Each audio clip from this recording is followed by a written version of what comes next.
In the debt debate, each side is trying to paint the other as being willing to push the nation into a financial crisis rather than move from their own entrenched positions. Here's Senate Republican leader Mitch McConnell.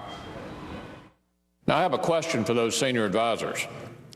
What about this legislation is so offensive that you'd rather see the nation default on its obligations than have the president sign it into law? Senator Barbara Mikulski is a Democrat from Maryland. She's the longest-serving woman in the history of the Senate. Senator, good to have you today.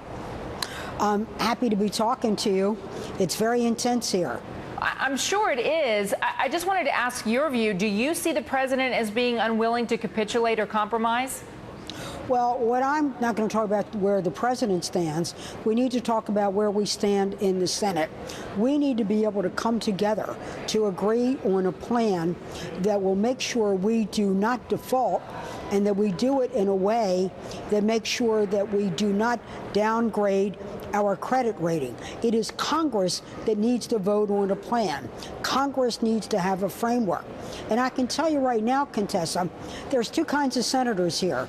The political senators that are engaged in slogans, but there are the people policy senators on both sides of the aisle that are reaching out to each other as we speak to say either get behind the Harry Reid plan that does the right timing, the right cuts, and also gives us a path forward, or is there a better idea that we could come up with? Given that there are only a few days left until you hit that August 2nd deadline, it's looking more and more like, especially if House Republicans don't compromise, that a deal isn't going to happen. It's great that in the Senate you have policy senators who are going forward and saying, okay, what plan can we all get behind? What good is that if you have a big group in the House that are unwilling to compromise? Well, I'm going to turn to the people.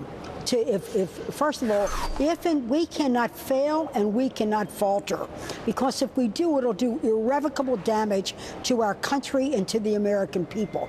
A default will cause interest rates to skyrocket.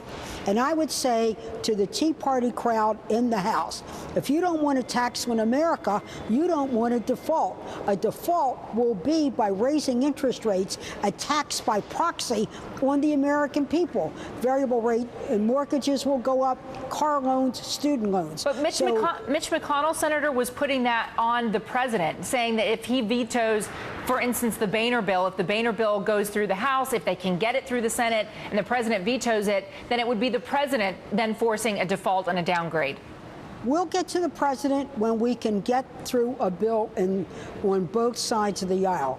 Right now, the Harry Reid plan offers the best hope. Why? It cuts a lot more money than the House. Okay, but the Harry Reid plan is not being proposed in the House of Representatives. Right now, it's the Boehner plan being proposed in the House of Representatives. Would you, if it's passed the way that Boehner has proposed it, and I know that they're working on finding some more spending cuts so that he gets to $1 trillion, but if the House can pass that, will you support it in the Senate? If the Boehner plan comes over and he can marshal his forces, then I would support a Harry Reid amendment to that would even improve it, because it's not only the trillion.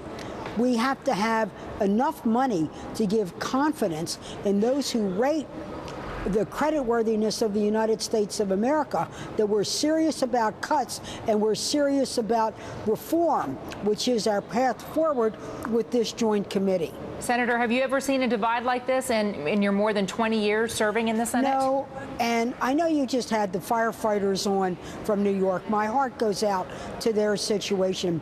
But I remember when we stood on the steps of the Capitol on that terrible 9/11 day, we joined hands and sang God Bless America because we wanted to protect America. Now we got to have the same thing. We got to stop acting as Democrats, stop acting as Republicans, start acting like Americans, and the Americans need to call Congress, tell us to get our act together, and really put the best interest of the country forward.